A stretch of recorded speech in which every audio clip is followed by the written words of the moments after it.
Hello everyone, welcome back. I hope you can hear me. My name's Giles Whittell. I, like my predecessors in this seat, am an editor at Tortoise. I hope you're warm. It's incredibly cold in South London, and I feel at this stage, at the start of our 5th hour today, I should be leading some warm-up exercises.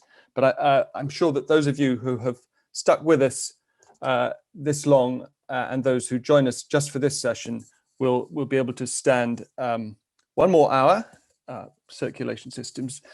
This session, at least mentally, will help with the cold. It's about the summer. Was the summer an opportunity? Was it wasted? Was it worse than that, a 3-month period when complacency on the part of the government or just relief that the first phase of the pandemic was over meant eventually that the second phase was worse than it might have been? There are really two strands of this debate that I hope we can examine: government and business. And on the business side particularly, there's the whole question of travel and the travel industry, which dominated debate about the pandemic during the summer. Were travel corridors safe? Was the quarantine system smart? Is it smart? Why on earth haven't people been being tested or screened in some way at airports since the beginning of the pandemic? We're joined, I hope, I can't yet see them at the top of my screen. Yes, I can, that's better. By Rory Stewart, former Secretary of State for International Development, former holder of many roles in government, and also famously a former infantry officer and diplomat in conflict zones and elsewhere, and now a senior fellow at the Jackson Institute at Yale. And we're joined by Shai Weiss, CEO of Virgin Atlantic. We're very pleased to have you both, and I think that is a digitized background rather than you being in a parked aircraft, Shai. I should say we were also going to be joined by Dr. Georgia Ladbury, an epidemiologist with Public Health Scotland, but unfortunately at short notice she was unable to join us. And there is, I will admit, an important epidemiological component to this discussion. If anyone feels that they can pitch in and help us out with that, let us know. We'll come to you, but I will also be getting sort of written responses to some questions for the journalism that we put out after this from Georgia. But let's make a virtue of the fact that we have few enough experts, if you will, that we can actually get into the weeds of these very important issues. So please, if any of you listening have personal experiences from the summer related to your own travel experiences or test and trace, or both, let us know in the chat, and we'll come to you if you don't mind having the camera on you. We're also joined by Sarah Ibrahim, a barrister since 2006, who sits on the Bar Standards Board of Race Equality Task Force. And we've asked you, Sarah, to do double duty, as it were, take a Solomonic view of and both sides of the case, if you can, to take us through the issues that you think we need to assess to answer this question. Was it a wasted summer? So if I can start by going over to you, Sarah, that would be great. Thank you, Giles. So after the pain of a lengthy lockdown in the spring, ending on 10th of May, new cases reduced to 550 a day. What steps did the government take during this summer lull to implement a proper test and trace system? I have been tasked, as you've heard, with summarising the position both for and against the government. So in essence, was the creation of travel corridors good policy, well implemented, or was it the equivalent of being stuck on a plane above Heathrow in a holding pattern going round and round in circles?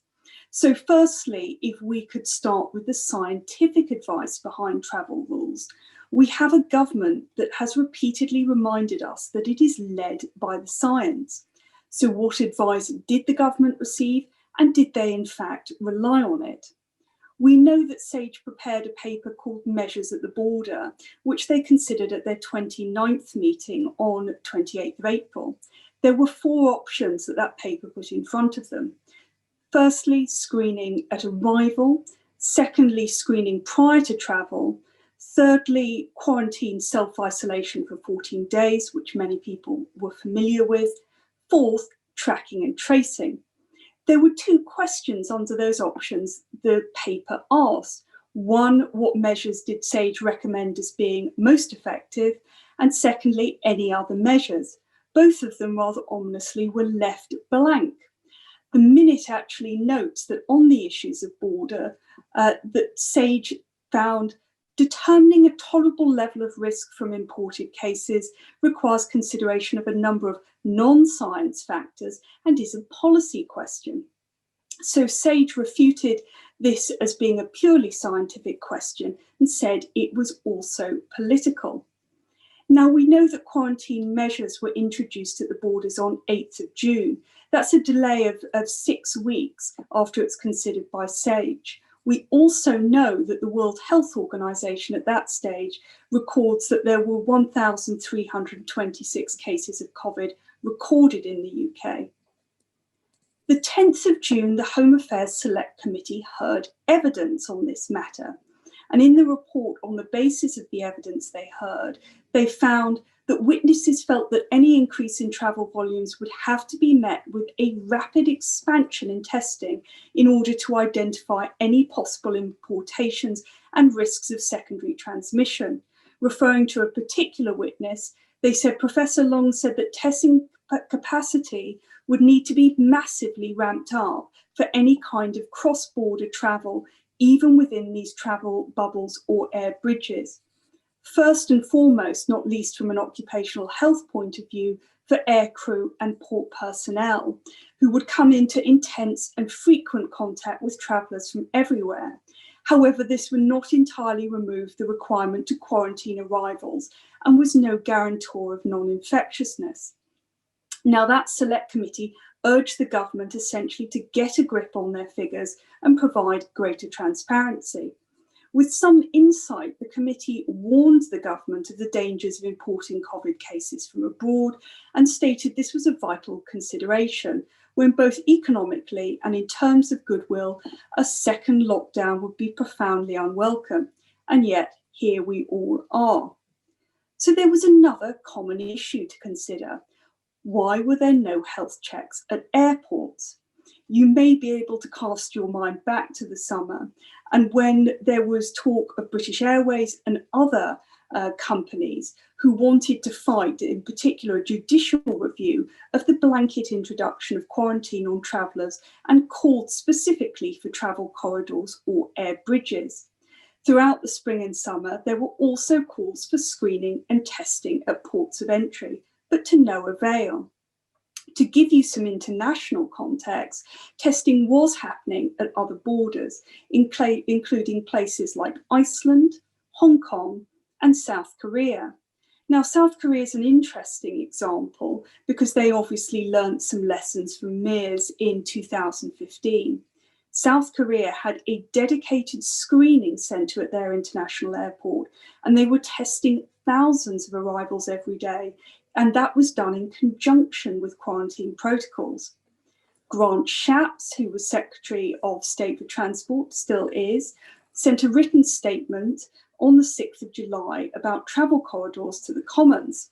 He referred to the Joint Biosecurity Centre, which is part of NHS Test and Trace Service.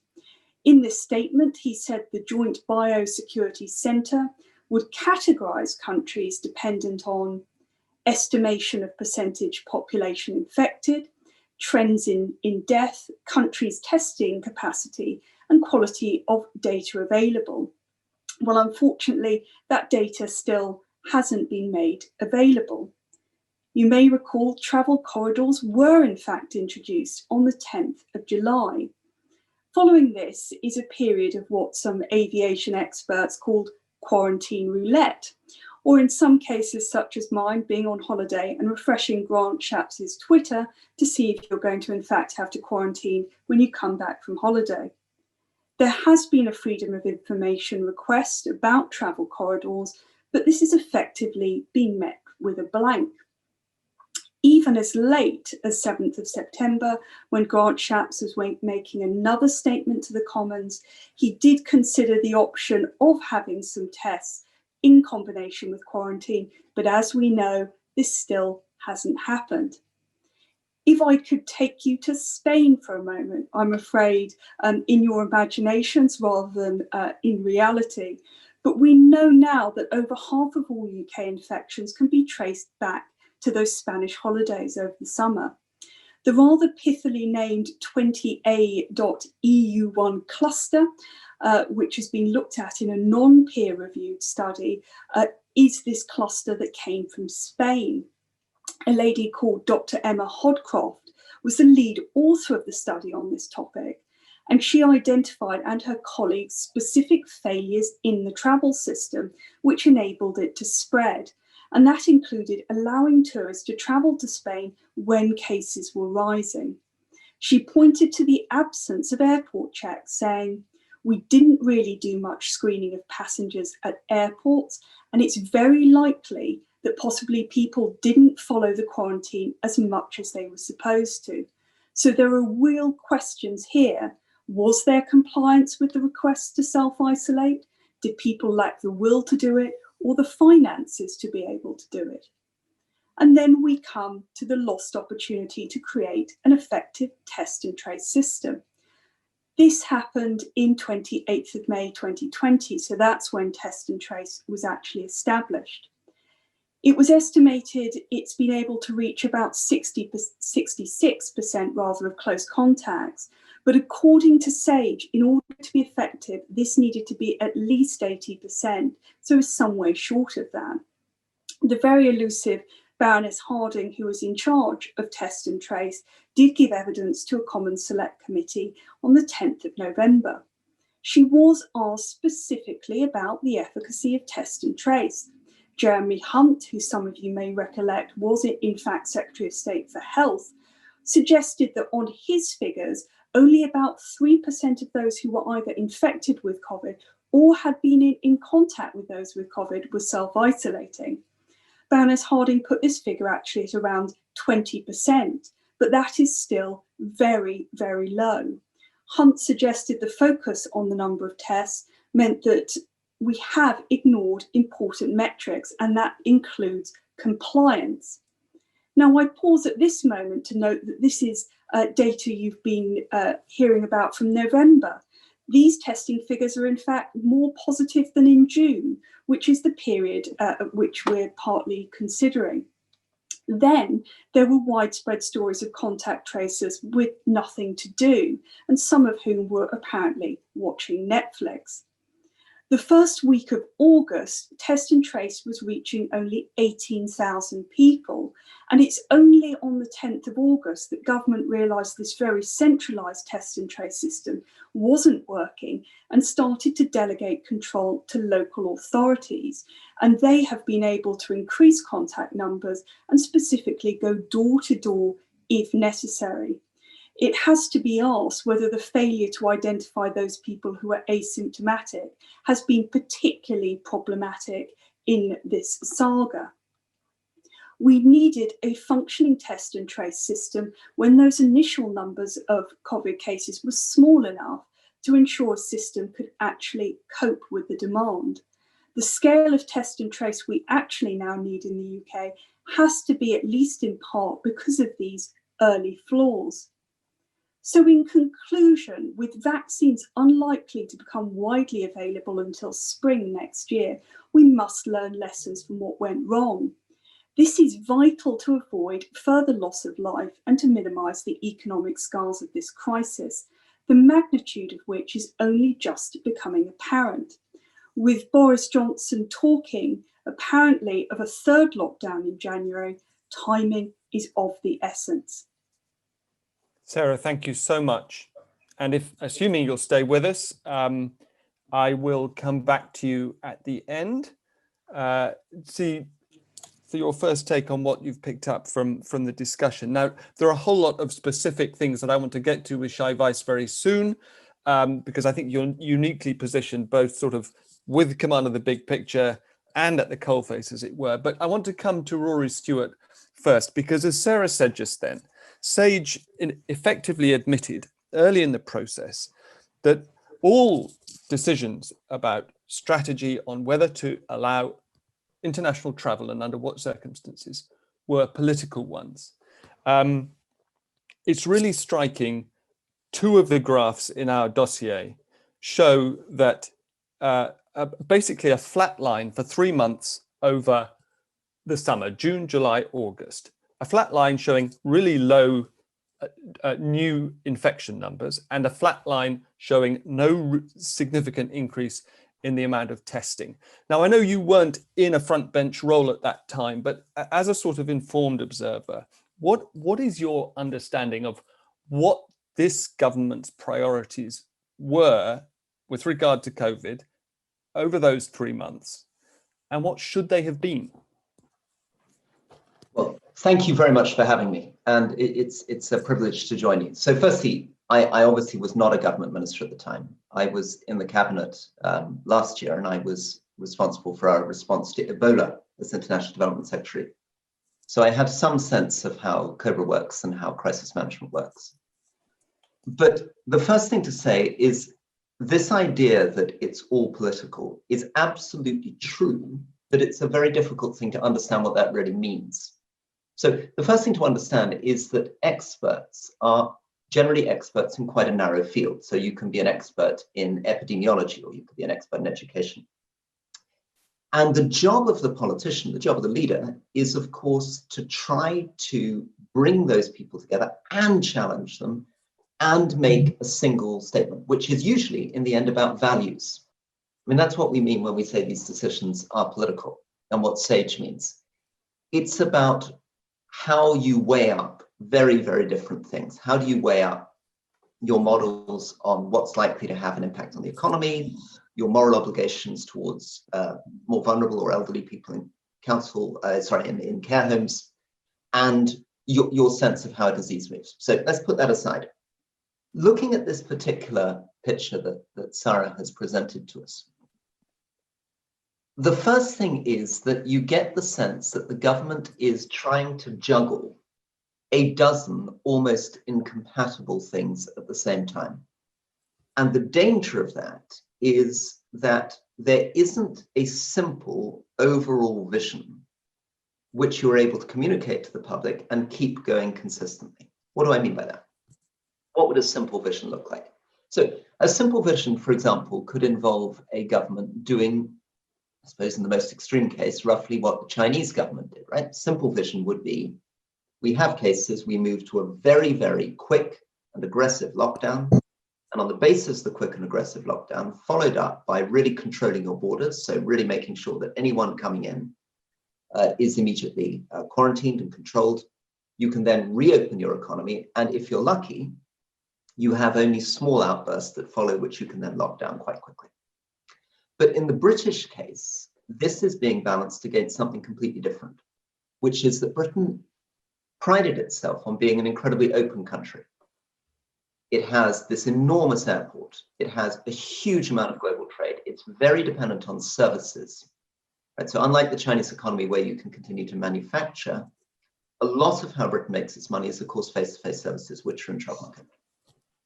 And then we have all different types of politics. The politics of British Airways coming in to say, we need to keep our company from going bankrupt, so you've got to allow people to get on planes.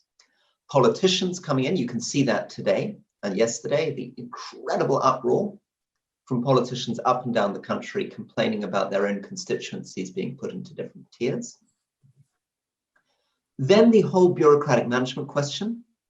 So people are coming to the politicians saying, in an ideal world, this is what we would be doing on test and trace, because this is what the South Koreans, for example, do, or this is what the Germans do. But the question for the politician, for the political leader is, okay, that's what happens in Germany, that's what happens in South Korea. but can we do it in Britain? Right? And that's a really difficult question to answer. Instinctively, you want to say, yeah, of course we can do it in Britain. You know, we're a very able, developed, intelligent country. But remember that the ability of Germany to do this reflects 10 or 15 years worth of German investment, which goes all the way back to Germany's lessons that it drew in the mid-1990s about how to deal with infectious diseases. So it may be that even if you want to stand this stuff up, you can't stand this up. Which brings me to my final point, which is when we look particularly at the question of quarantines and travel corridors, we end up in what I think is a slightly mad world. It's a mad world because the politicians needed to keep it simple. What they hoped was that by having very, very granular, fine data, they would be able to very delicately adjust which countries were allowed in, how long they were allowed in for. You heard Sarah say that Grant Shapps was supposed to be looking not just at data infection rates, but trends in order to work out which countries go on the list and which don't. Problem. That data is generally not as good as you hope. Right? It's coming from umpteen different countries around the world. It's very unclear whether the kind of data you get from Afghanistan, to take an extreme example, can really be trusted. In Afghanistan, maybe as many as 60 or 70% of the population have had COVID. But that's obviously not recorded in the government data.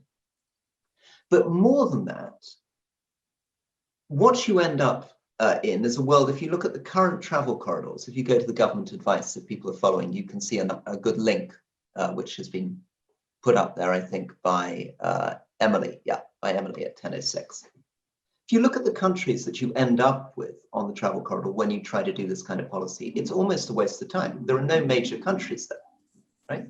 The biggest populations of the world, China, India, Indonesia, can't come into the country. The biggest countries in Europe, France, Germany, Italy, are not on that list, right?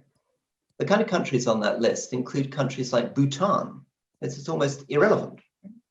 So the entire policy framework was set up with a hope that you could get this very complex, detailed, granular information, that Britain would be able to do this very fine-honed adjustments. I, personally, from the beginning, would have gone for a much, much simpler, less granular approach. Shut down more quickly in February, been much more cautious about opening up these air corridors, and tried to model ourselves more closely on the Triton model, which for some reason we keep ignoring. Nobody seems to be interested in this, but the question of China, right? We keep talking about China as though it's irrelevant, but China in a way is the core to this whole thing. China has somehow got itself to a situation, despite having a population much larger than us, where they've got almost zero COVID cases at the moment, and their economy is growing very, very largely, right? Britain has nearly 20 times the number of cases per head of population and 40 times the number of deaths. And somehow we've concluded that we can't learn from that. End from me. Rory, thank you very much. Let me go straight on to the man in the middle, as it were, Shai Weiss. You have had to effectively half the size of your airline to weather this crisis.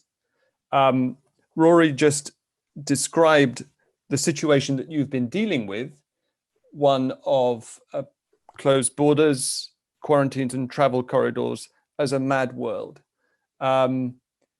Although you effectively endorsed at least components of this by suspending your own service between London and China, for example, very, very early on. Let me start with the most general question. Rate the government's performance from your perspective.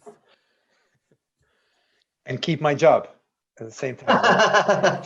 So, I'm trusting that we're still a free enough society for you to keep it whatever you say. Yeah, no, let me first start by, I'm glad that I'm not on the defense when Sarah is arguing her case. And I cannot agree more with Rory in terms of his assessment of the situation. In preparation for this summit, we looked at the sequence of events. And I think I will answer the question on the performance of the government, but I liken it to the fact that our government is trying to do what is called a local optimization and missing out the big picture optimizing in this very demanding and devastatingly crazy situation. I would almost say that, I'm just going back to Rory's point about if you adopt the China model of shutdown, that's an acceptable model, but you have to go with it all the way, which leads me to my point that the government did neither. They try to do local optimization, but they did so in the context of aviation, I would say tourism in broadly, and of course airports, without real consultation with the experts, being the companies themselves. First thing. Second is our government basically has decided that the national infrastructure of aviation and airports in the UK, which is, by the way, in a post-Brexit world, soon to be, and an island nation which wants to show that it can be one of the greatest trading partners in the world, they have done that without taking the step that many other of our competitors have taken, which is very, very strong financial support to support these industries in light of a closure. So, and then the last thing that they did is, I think their reliance on science has been patchy at best. I'll give an example. You all heard until probably about 3 or 4 weeks ago that the reason for the 14-day quarantine is this insistence on the fact that based on Public Health England and the School of Hygiene and Tropical Medicine, only 7% of cases are caught upon testing, which of course we proved to be wrong in collaboration with Oxera and Edge Health, and it's gone away. And now we are at a 5-day quarantine to be with a test and release system to be introduced on the 15th of December. So they failed also on the science, and most importantly on the behavior of people.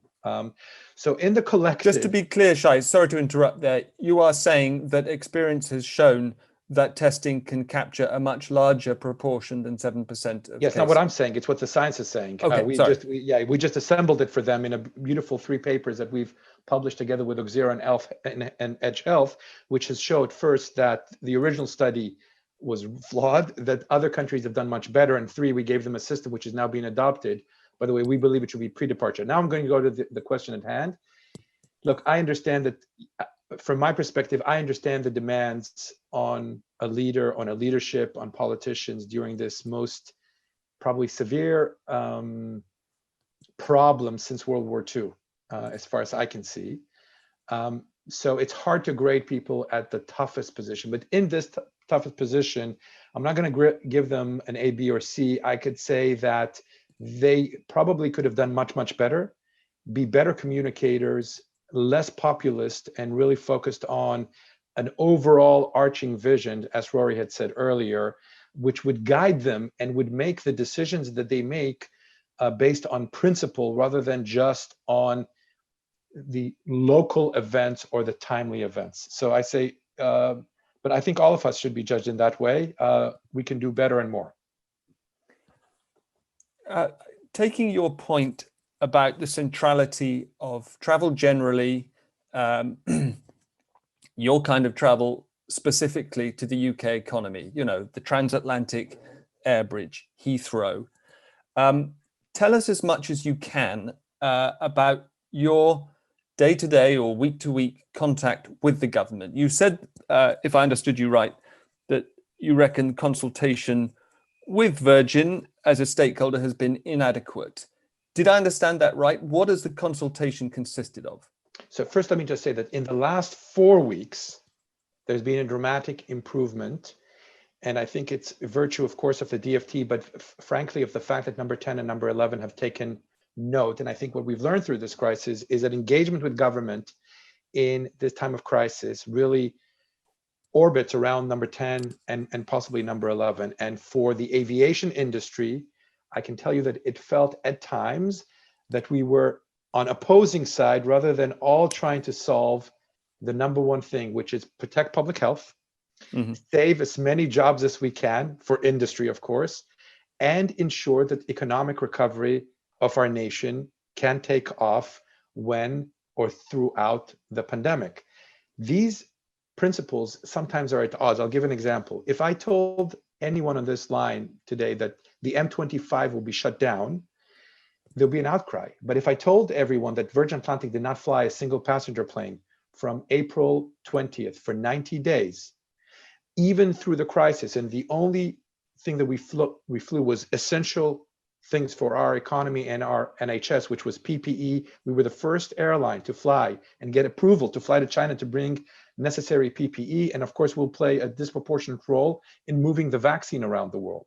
But that's kind of the situation where we are. And I think it's starting to change as people see that, first of all, the behavior of individuals means the quarantine doesn't work, that the nation, given the predicament of the GDP fall, which is going to be probably the highest we've heard in 300 years, needs to get back on its feet. And the economic recovery is not really possible for our country, given its reliance on services and tourism, without a thriving industry. Now, I do want to accept one thing. I totally get that people don't want importation of COVID-19 into our country. But that was good at the beginning and possibly through the summer. Now that it's prevalent in our major trading partners, we're not really importing. Actually, if more people left the UK, unfortunately, it would mean that we would export COVID rather than import it. You said that there's been an improvement in consultation in the last 4 weeks. So that's since the end of October. Yep. That was already, what, 8 months into this thing? Yes. So briefly, what did the consultation consist of in those 8 months? Well, first of all, the first part of it, okay, I can only talk now for Virgin Atlantic, although we did this on behalf of industry. There was we requested on behalf of industry for financial support to support a national infrastructure. Just to give you the stats, the world, excluding the UK, has provided $174 billion to aviation. In the UK, it's 1.8, excluding the furlough scheme. So the first few months was very much trying to convince our government to provide financial support. For Virgin Atlantic, at the end of the day, we were unsuccessful and completed a privately funded solvent recapitalization. Those were the first few months. Then it was really, talking about what does the future hold. And I think we were early on in explaining that the only way out of this situation, if you accept the open society in which we live, and we already are in a place where we are in terms of the infection rate, that testing was the #1 priority. And given advancements in testing regime, we should be applying it not just to the frontline staff, but also to schools, travel, essential business, and so forth and so forth. And I would say that the change of the mood is when actually the government, I must say, during this task force, actually took work that we had conducted on behalf of industry, took note of it, had an engaged conversation, and ultimately came to a conclusion that we still don't support fully this 5-day quarantine and release on day 5, but it's far better than 14-day quarantine. And we know that less than 20% actually comply with the rules because they don't get paid. People want to move around. It's very hard to do 14-day quarantine. I can tell you, I did a 14-day quarantine to the letter. It's almost impossible.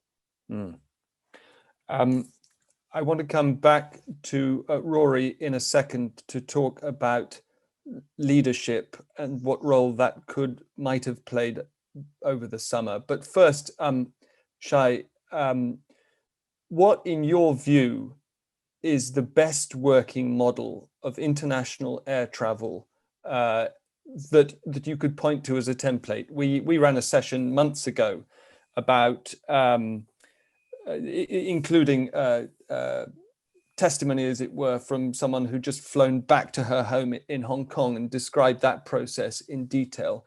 But that was at a time when we were totally paralyzed and they got us a system working. What would you say should be the template, including all the details about whether you're tested on pre-departure, on arrival, etc.? So first of all, I think we know a heck of a lot more now than we did even a month or 3 or 6 months ago. We are calling for first of all, I would say also that the vaccine news is fantastic news. And we are all hopeful that it can be rolled out safely to as many people as soon as possible. But between now and until that happens, we believe, and I know many of industry and also health professionals support the view that the only way to ensure some return to normal operations, and I'm not talking about aviation, I'm talking about the economy, is through an effective testing and tracing and isolation regime. That's the first thing. So testing has got to be at the heart of it. We have demonstrated through the science, or through an amalgamation of scientific papers, and more work can be done, which I'll talk about a bit later, because we just announced a trial at Heathrow into the Caribbean. But 72-hour pre-departure test at high sensitivity and specificity, which is accepted to the governments which they apply. For instance, in Liverpool, and for students, it has got to be the same standard, where you arrive COVID-free to the airport, and for the initial period upon arrival to your destination, a rapid point of care test. The technology, lateral flow would be the best because it's the cheapest and most easily administered. And that would allow people to both travel for vacation, but importantly also for business. The current rule of 5 days is a step in the right direction, but it does not go far enough. And we can't accept it as the status quo for the next 3 to 6 months. We can accept it as an interim solution towards testing, and then in the future, of course, demonstrating a vaccine. I would also urge us to consider that the US has been shut down from Schengen countries for non-US nationals from March the 16th. We are led to believe that there is a bill called 212F, I believe, on the president's agenda to be signed, opening up the US for the first time since March the 16th. So first is opening of borders, and then reliance on the science that has advanced dramatically well with testing, but we also need a very effective tracking system. Okay, that system that you described, the 72-hour pre-departure high sensitivity test, the rapid one at the airport to make sure you haven't caught it in the interim, how much does it cost and who pays in your world? Yeah, so first of all, very good question.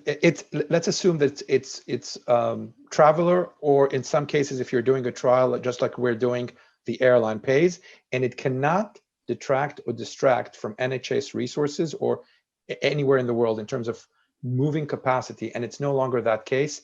The amount of people working now on testing and the speed is phenomenal. The cost right now, quoted, you heard the government, 65 to 120 pounds, but I can tell you that lateral flow at scale should be at about $5 per test.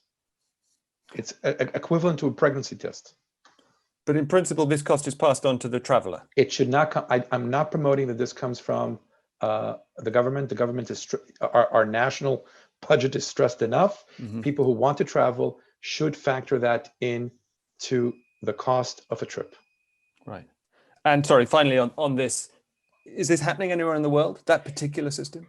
Well, first of all, I'm glad to say Italy is doing very similar stuff. Delta, our partner who owns 49% of Virgin Atlantic, just announced a trial between Atlanta and Rome. And Italy is probably one of the leaders in using testing as a way to do that. But I think international standards actually need to be set. Now, we can't wait for all of this. And the UK must lead. You know, we have many, many jobs at risk, and our economy needs some support. Some of the support must come from opening our borders to inbound travel, but also outbound for the services that we sell around the world. So I think Italy is a good case. We just announced today that we will be doing exactly that on flights to the Caribbean, and we will be collecting the information, sharing it with the body of other airlines through the Heathrow test, and such that we will have real life information from a real trial that can inform the next set of decisions made by Her Majesty's government. Thank you very much. Rory, if I can come back to you, there may be points that Shai's made that you want to pick up on, but I want to quote to you a couple of things that you've said about the Prime Minister. He appears able to sense, I believe you wrote this, he appears able to sense and grab the tail of the galloping horse of history when everyone else is wondering where it might be stabled. Separately, you apparently described him as the most accomplished liar in public life. And Shai was just mentioning several times the centrality of testing to any strategy for getting out from under this pandemic. And it seems to be the case that the necessary work to get a large-scale test and trace program working by the end of the summer wasn't done. Are you in any way surprised? My belief is very strong that populist governments in general, and I mean, Boris Johnson is not as bad as Donald Trump, but he's part of the same tradition, which is a style of campaigning which focuses on three-word slogans, is not particularly interested in technocratic detail, which doesn't put a huge premium on professional competence. It's largely about big statements of promises and values. That kind of style of government is not very good at dealing with this type of crisis. And I don't think it's an accident that, generally speaking, the governments that have dealt best with this around the world have tended to be more technocratic governments. And within the sort of broadly Western European democratic world, it's tended to be governments, Angela Merkel, Jacinta Ardern, these kind of people seem to have had more of an instinct for how to engage with these kinds of issues. So I think the problem fundamentally in Britain is that I didn't feel that the Prime Minister in February saw the importance of this. And I don't think the way he campaigns or the way he governs really encourages him to spend tens of hours sitting around a table debating these issues and really trying to get into the details of these things with experts. He needed to challenge ideas around herd immunity much more quickly. He needed to be able to ask much more difficult questions about why other countries were doing different things.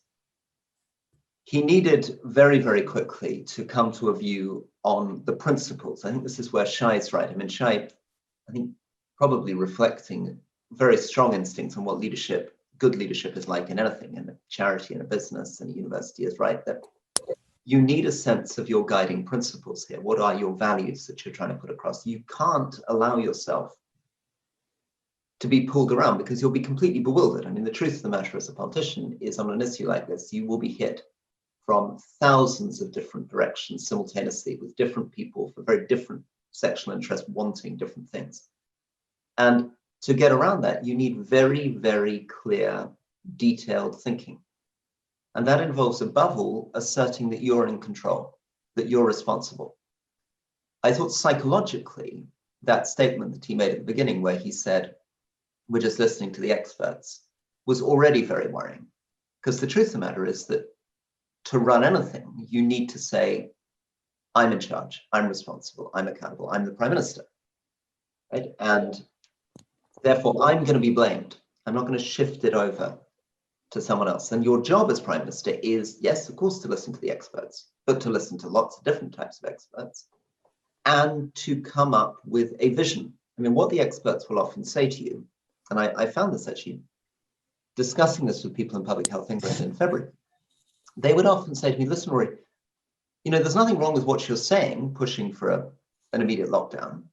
And if you were Prime Minister, very happy to go along with that. But the truth of the matter is we, as public health experts, provide advice. The politician makes the decision. It's not that they're not accustomed, and it's not appropriate to try to pretend that a public health expert can actually make the full decision for the direction the country is going in. So I think maybe that's enough of me talking about Boris Johnson. But my basic point is that you don't win elections as a populist or a semi-populist by campaigning on your competence. You win elections by making great statements like make America great again or get Brexit done.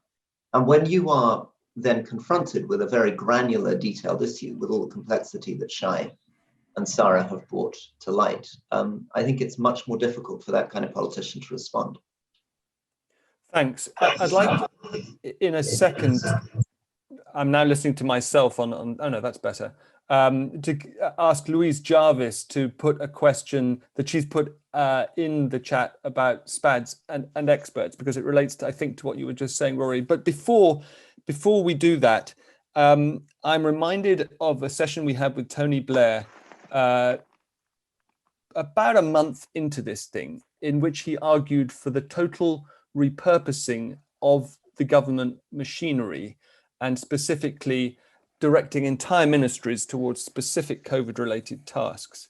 And I wonder if you could imagine that you'd won the leadership election and you were prime minister and you were confronted with this very particular challenge over the summer in relation to test and trace, in which 18,000 tracers had been hired, been outsourced to Serco. Serco had hired them, notionally trained them, but because in a sense lockdown number one had worked, there were very low infection rates. They had almost nothing to do. So 6,000 of them were let go. Then everybody wants to go back to school in September and get tested.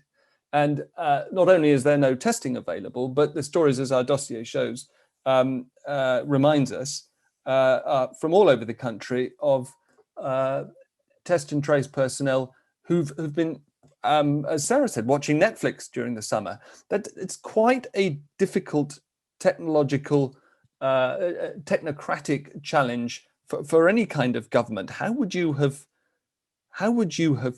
ensured that the test and trace system was ready to go when it was needed? The only real answer to this is that if you're prime minister, you need a very, very good person doing this, and they need to have a very unusual mind. So they need to be very alert to the fact that we're learning all the time. Right? The evidence, the information we have is changing all the time. Obvious things. A few months ago, we were obsessed with surfaces. We were all cleaning our Amazon packages. Now we're much more worried about air. People's views on masks change also. So you need to be, firstly, very comfortable with a situation where things are changing very quickly. Secondly, I think for this type of crisis, you need to have a combination of very strong decisiveness and a lot of curiosity, because you have to keep testing your assumptions again and again. And you have to keep asking, what if? You need a real environmental challenge. People need to be able to say to you, well, what if the schools go back in September and suddenly everybody needs to be tested in September, right? What sort of resilience do you really want in the system? And you need to keep asking, what are the Germans doing? And you need to notice that Serco are laying off 6,000 people, and you need to think through. So actually, I think in a way, there were bits of government that did better. My impression is that the person brought in to work on PPE did this better than the test and trace people.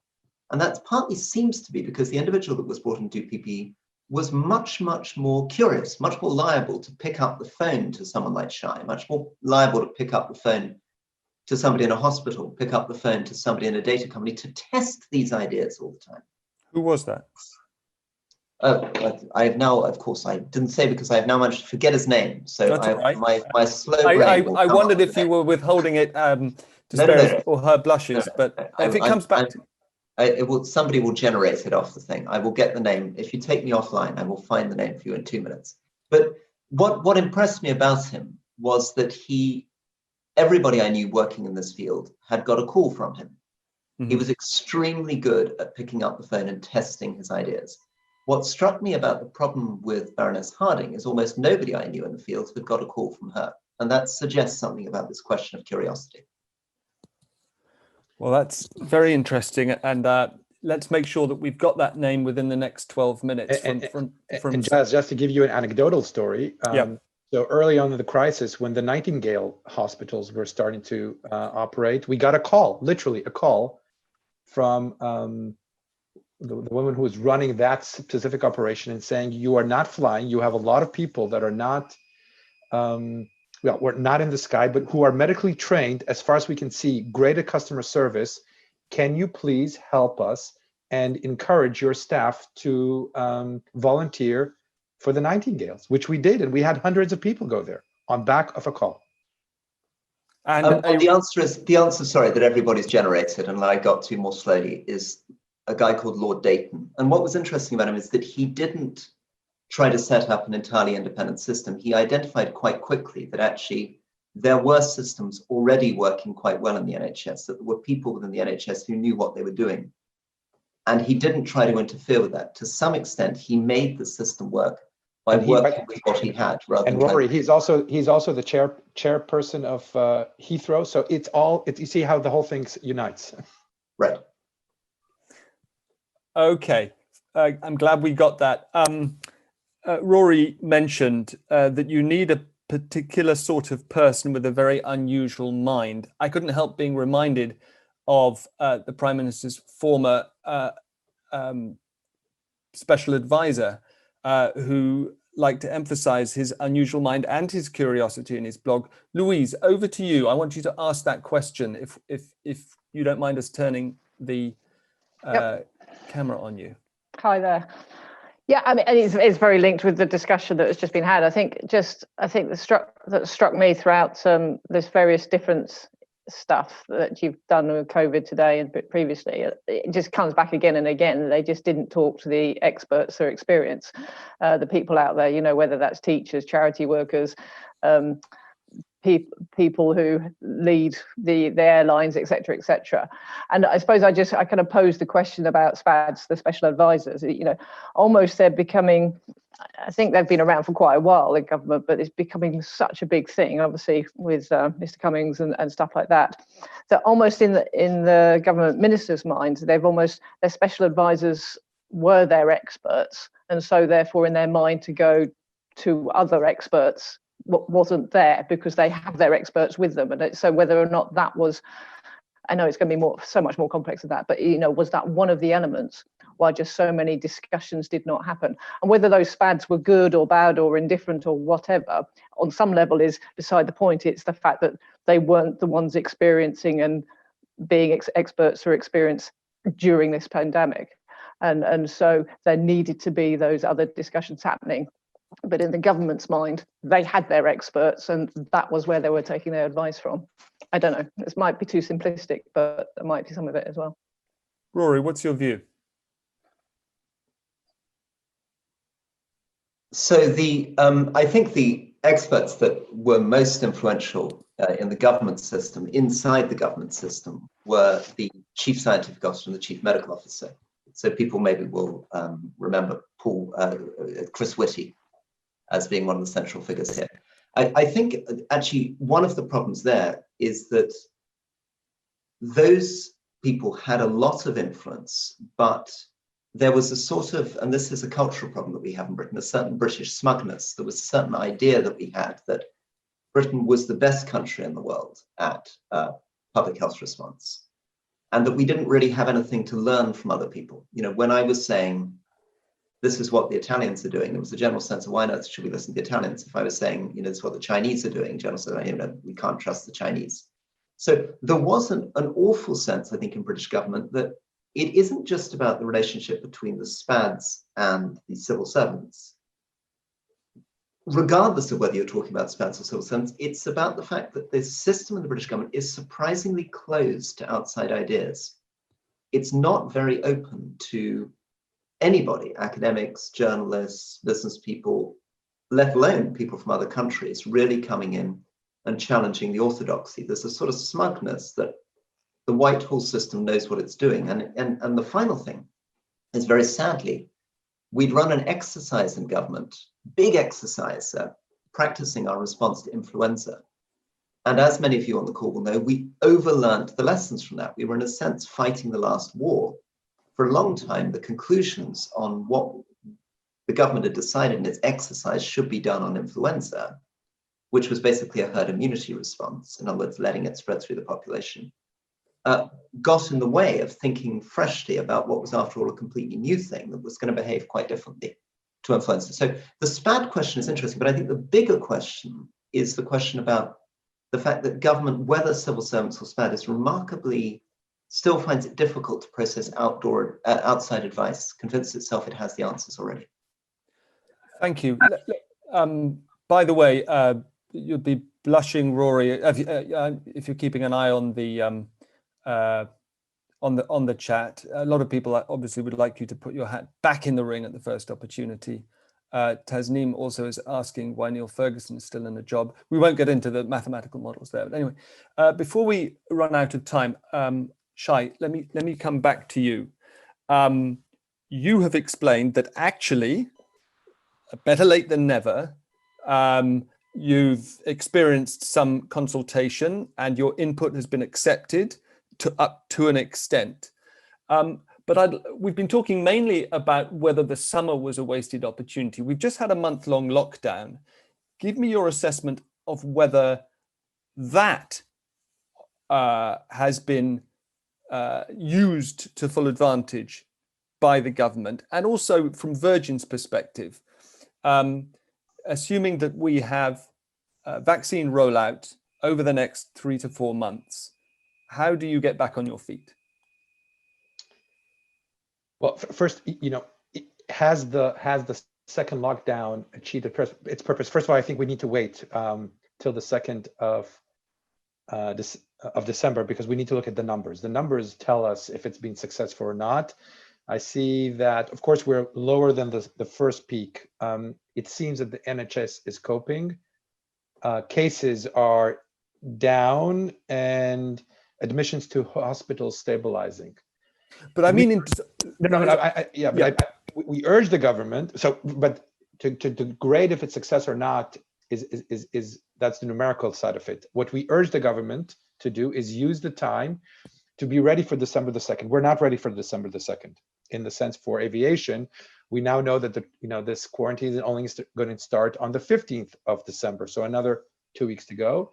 And my challenge to Her Majesty's government is not to be satisfied with this move, because there is another move and another move that needs to come forward. And in terms of Virgin Atlantic, look, it's been, we've been around for 36 years. There is no doubt this has been the toughest period, and we've had a devastating impact on many great people at Virgin Atlantic.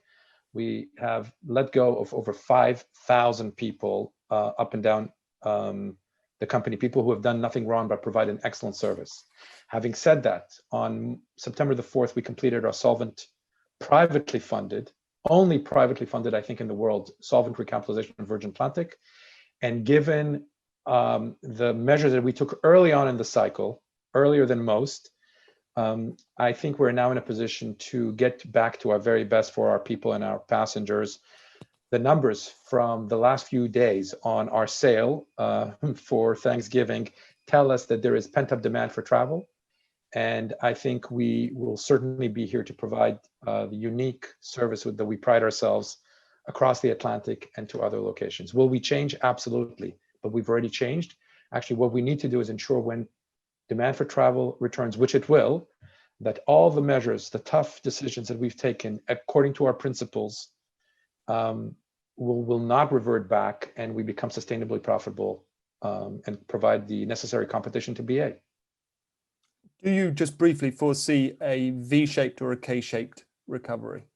I think it's hard for me to say. Based on just anecdotal information that I have in terms of the leading indicators just from the last few days, I can say that there is demand for travel. And demand for travel is usually a leading indicator for the strength of an economy. I think it all depends on how quickly the rollout of the vaccine happens, and some decisions that our government still has yet to take, where they need to put the economic recovery of our nation at the forefront of everything in a balanced way while protecting public health. So in our mind, next year is a very tough year and a very tough winter ahead of us, but there is a potential for a better outcome, just by the way as the Office of Budget Responsibility has indicated itself. Thank you very much. Sarah, I promised that I'd come back to you at the end of the hour to see, just off the top of your head, what you felt you'd learned, how you might tweak your case, as it were. Well, I think there were three interesting points that came across very strongly to me, and that's the lack of vision perhaps this government has had on this matter, that there are questions over competence. But I want to end on this third point, which is curiosity. I think in order to deal with a crisis like this well, you always need to focus on being curious and asking those what-if questions, because we can't forget this is a crisis we're still in.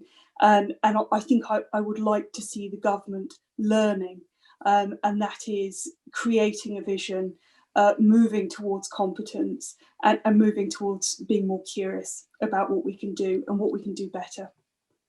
That's great. Thank you so much. I would second all that, and I would love you to come along and help us sum up after every thinking. What I was really hoping for from this inquiry process was granular pieces of detail, names, dates, places. And I'm pleased to say that we've got some names. I didn't know that there was this particular contrast between Lord Dayton's activities in his sort of crisis role and Baroness Harding's. Heaven knows we've heard enough bad press about Baroness Harding's role, but the fact that people were getting calls from one and not from the other, I think is massively significant.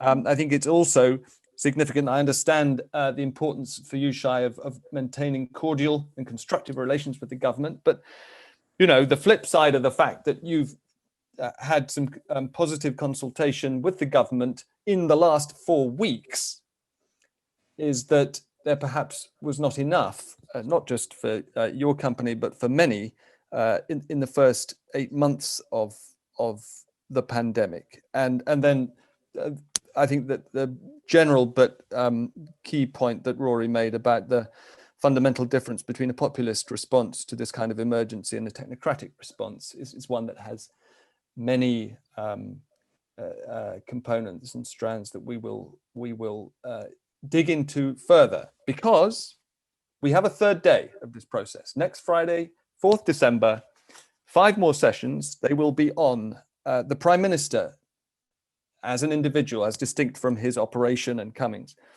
We'll return to the NHS, and in particular the question of secondary illnesses and how far treatments for them has suffered as a result of prioritization of COVID, the role of the media, the extent to which women have been neglected, and the healthcare industry. And we'll be focusing in that one on vaccines and the channel of persuading anti-vaxxers to take a vaccine.